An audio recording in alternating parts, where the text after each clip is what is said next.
Hello friends, welcome to study stage. तो आज हम लोग समीकरण हल करना सीखेंगे। तो यहाँ पे जो समीकरण का क्वेश्चन दिया गया ये भाषा के आधार पे दिया गया। इसमें से हमें इक्वेशन बनाना है यानी समीकरण बनाना है और इसमें से एक्स और वाई के वैल्यू निकाल करके उसको सॉल्व करना है। तो चलिए वीडियो को स्टार्ट करते हैं और सीखते हैं। पहला क्वेश्चन क्या है, इसमें 3 कुर्सी और दो टेबल का मूल्य जो है 700 रुपया है, ठीक।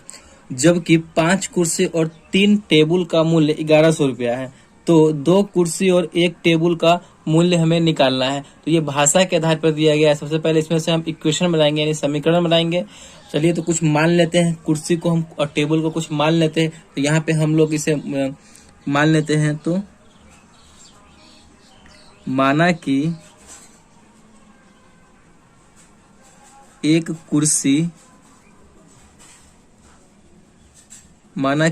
कुर्सी का मूल्य 100 रुपया, यानी हम किसी को एक्स और वाई मान लेते हैं, उसी को फॉर्म में इसको हम बना के चलेंगे।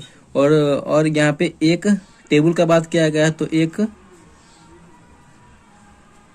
टेबल का मूल्य,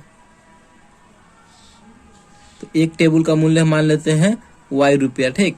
एक कुर्सी का मूल्य वाई रुपया और एक टेबल का मूल्य यहाँ पे हम वाई रुपया मान लेते हैं। तब यहाँ पे 3 कुर्सी और 2 टेबल का मूल्य 700 रुपया दिया गया है। तो 3 कुर्सी है, तो यहाँ पे कुर्सी को हम x माने हुए हैं।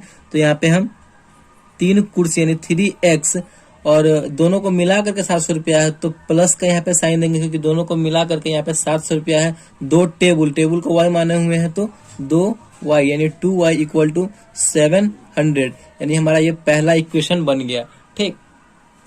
तो इस तरह के सवाल में जो है हम क्वेश्चन को पढ़ते जाएंगे, क्वेश्चन के हिसाब से ही ये हमारा समीकरण बनता चला जाएगा और क्वेश्चन भी सॉल्व होता चला जाएगा। फिर हम क्वेश्चन आगे क्या बोल रहा है, जबकि 5 कुर्सी और 3 टेबल का मूल्य 1100 रुपया है। मतलब फिर बोल रहा है कि 5 कुर्सी, तो कुर्सी को हम x माने हुए, तो यहाँ पे हो जाएगा 5x प्लस, यानी दोनों को मिला करके नहीं 1100 रुपया है। फिर 3 टेबल, तो टेबल को y माने हुए, तो 3y इक्वल टू कितना हो जाएगा 1100 यानी 1100 रुपया। तो ये हमारा सेकेंड समीकरण बन गया, यानी दूसरा समीकरण हमारा तैयार हो गया। अब इसी समीकरण को हम सॉल्व करेंगे और हमारा x और y का वैल्यू निकालेंगे, ठीक। तो देखिए इनमें से न x कटने वाला है न y कटने वाला है। तो क्या करेंगे, हम इसमें से किसी x और y को काटेंगे तभी तो हमारा वैल्यू आएगा। अगर हम x को काटेंगे तब हमारा y का वैल्यू निकल के आएगा, या फिर हम y को काटेंगे तो हमारा x का वैल्यू निकल के आएगा। तो ये कटने वाला नहीं है, तो इसमें हम क्या करेंगे, इसमें हम ऊपर में हम 3 से गुना कर देंगे। देखिए अगर हम y काट रहे हैं यहाँ पे, तो हम 3 से गुना करेंगे ऊपर पहले समीकरण में, और दूसरे समीकरण में क्या कर देंगे 2 से गुना करेंगे। अगर पहले में अगर हम 3 से करते हैं तो यहाँ पे सब में 3 से गुना हो जाएगा, और दूसरे में 2 से किए हैं तो सब में 2 से गुना हो जाएगा, ठीक। तो गुना करके नया समीकरण हमारा बन जाएगा। तो गुना कीजिए, 3 में 3 से करेंगे तो 9x प्लस फिर 2y में 3 से करेंगे तो 3 दूना 6y बराबर 7 तिया 2100, ठीक। फिर अब नीचे वाले में कीजिए, 5 दूना 10x प्लस 3 दूना 6y इक्वल टू 11 दूना 2200। अब यहाँ पे हमारा ये देखिए, इसमें हम y को काट रहे थे तो y हमारा कटेगा, तो y को काटने के लिए क्या करेंगे, तो घटाएंगे तभी ना। 6 में से 6 जाएगा तो 0 बचेगा, यानी y हमारा 0 हो जाएगा। तो घटाइए, 9x में से 10x घटाएगा मतलब घटेगा, तो 9x में से 10x घटेगा तो माइनस x हो जाएगा, क्योंकि कम में से ज्यादा घट रहा है तो माइनस x। यहाँ पे घटा रहे हैं तो 6y से 6y कैंसिल ही हो जाएगा, इक्वल टू 2100 में से 2200 घटेगा तो क्या हो जाएगा, यहाँ पे माइनस में 100 आ जाएगा, यानी माइनस में 100 हो जाएगा। माइनस से माइनस कैंसिल, तो x बराबर क्या आ जाएगा 100 आ जाएगा। यानी हमारा x हम क्या माने हुए हैं, तो x माने हुए हैं हम कुर्सी, यानी एक कुर्सी का मूल्य जो हमारा आ गया कितने आ गया, तो 100 रुपया आ गया। इस प्रकार हम x का जब वैल्यू आ गया तो हम y का वैल्यू निकाल लेंगे। तो समीकरण हम 1 में x का मान रख देते हैं। तो यहाँ पे लिख दीजिए बजाते से, समीकरण 1 में x का मान रखने पर, समीकरण 1 हमारा क्या है 3x plus 2y equal to 700। तो 3 गुने x का मान हमारा 100, तो x के जगह पे हम 100 रखेंगे, ठीक।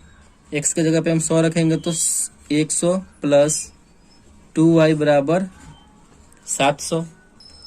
3 में 100 से गुना होगा तो यहाँ पे हो जाएगा हमारा 300 प्लस 2y बराबर 700। देखिए ये संख्या को संख्या के साथ रखेंगे तो 300 को हम उधर भेज देंगे इस 700 के साथ में, तो इधर बचेगा 2y बराबर 700 माइनस, क्योंकि प्लस में 300 था, बराबर के उधर जाएगा तो माइनस में हो जाएगा, तो यहाँ पे 300 हो जाएगा।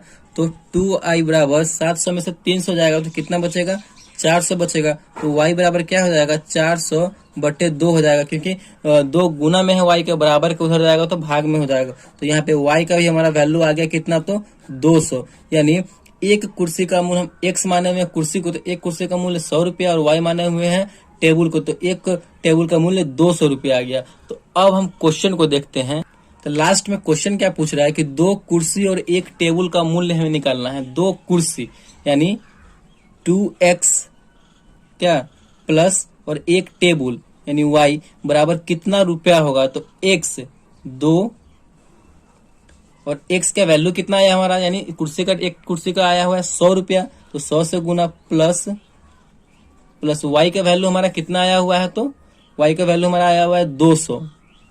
अब इसको कैलकुलेट कर लीजिए, 100 में 2 से करेंगे तो 200 प्लस 200 यानी 400 रुपया हमारा इसका मूल्य हो गया पूरा। यानी 2 कुर्सी और एक टेबल का मूल्य कितना हो गया, तो 400 रुपया हो गया। तो इसी टाइप से हमें इक्वेशन को बनाना है और फिर उसमें x और y का वैल्यू निकालना है और उसे सॉल्व कर देना है। यही हमारा इक्वेशन समीकरण ऐसे ही हल करते हैं। तो चलिए एक और क्वेश्चन को सॉल्व कर लेते हैं। तो क्वेश्चन यहाँ पे दिया गया है, 2 संख्याओं का अंतर 4 है और योगफल 6 है, तो संख्याएं निकालनी है। तो सबसे पहले हमें संख्या पता होना चाहिए। तो यहाँ पे हम मान लेते हैं, माना कि 2 संख्या दिया गया है, तो यहाँ पे मान लेते हैं कि माना कि पहली संख्या, माना कि पहली संख्या यहाँ पे हो जाएगा x, ठीक, और दूसरी संख्या को मान लेते हैं हम y। दूसरी संख्या को हम मान लेते हैं y। अब हम यहाँ क्वेश्चन के हिसाब से चलेंगे, क्वेश्चन जैसे जैसे बोलेगा वैसे वैसे हम करते चले जाएंगे। 2 संख्याओं का अंतर, तो 2 संख्याओं का अंतर बोल रहा है, तो अंतर का मतलब होता है घटाव यानी माइनस। तो 2 संख्या, तो पहले संख्या तो x और दूसरी संख्या y है। यहाँ पे 2 संख्याओं का बोला है तो x माइनस y, यानी दोनों संख्याओं का अंतर कितना है, तो 4 है। x माइनस y बराबर 4, यानी हमारा समीकरण पहला ये बनकर तैयार हो गया। फिर आगे पढ़ेंगे, और योगफल 6 है, यानी दोनों संख्याओं का अंतर 4 है और वो योगफल हमारा 6 है। योगफल का मतलब होता है जोड़ यानी एडिशन। तो पहली संख्या और दूसरी संख्या को जोड़ रहे हैं तो कितना आ रहा है योगफल, उसका 6 आ रहा है, यानी समीकरण हमारा ये 2 तैयार हो जाता है। इस प्रकार जो है, इस प्रकार हमारा ये समीकरण तैयार हो गया बनके। देखिए अब इसमें कुछ नहीं करना है, बस सिंपली हम इसको क्या करेंगे, तो घटा देंगे, क्योंकि x माइनस वाई बराबर 4, x प्लस वाई बराबर 6 है, तो घटाएंगे, ये प्लस में x और x प्लस में घटाएंगे तो ये कट जाएगा, यानी हमारा y का वैल्यू यहाँ पे निकल के चला आएगा। तो इस समीकरण को क्या करते हैं, तो हम घटाते हैं। x से x कैंसिल हो जाएगा, क्योंकि प्लस में है ये, प्लस में ये है, तो एक माइनस में हो जाएगा, नीचे वाला माइनस में हो जाएगा, यहाँ पे ये माइनस हो गया, तो माइनस वाई और माइनस वाई मिलकर क्या हो जाएगा, तो माइनस 2y हो जाएगा।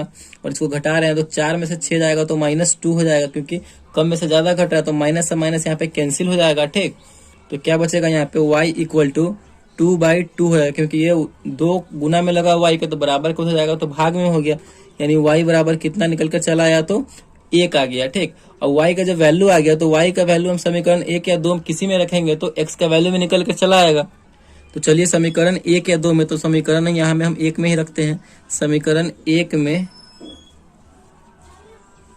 y का मान रखने पर, समीकरण 1 में जब हम y का मान यहाँ पे रखेंगे तो क्या हो जाएगा, समीकरण 1 हमारा क्या है, x माइनस वाई बराबर 4, तो y का वैल्यू आया हुआ है हमारा 1, तो x माइनस वाई का जगह पे 1 रखेंगे तो 1 बराबर 4, तो x बराबर क्या हो जाएगा, 1 माइनस में है तो उधर जाएगा तो प्लस में हो जाएगा, तो 4 + 1 = 5, यानी x का वैल्यू हमारा आ गया 5 और y का वैल्यू हमारा आ गया 1। तो हमारा वो दोनों संख्या क्या हो जाएगा, क्वेश्चन में यही पूछ रहा है कि तो संख्या क्या है, तो x = 5 और y = 1, यही हमारा इसका आंसर हो जाएगा। तो इसी टाइप से हमें मतलब भाषा वाले क्वेश्चन, लैंग्वेज के आधार पे जो भी क्वेश्चंस होंगे, सबसे पहले उसको क्वेश्चन को पढ़ेंगे, समझेंगे और उसमें जो भी मानने वाला है उसको मानेंगे, उससे हम समीकरण बनाएंगे, फिर उस क्वेश्चन को हम सॉल्व करेंगे। तो आई होप वीडियो आपको अच्छा लगा होगा, समझ में आया तो प्लीज वीडियो को एक लाइक और चैनल पर नया है तो चैनल को सब्सक्राइब जरूर कीजिएगा। Thank you.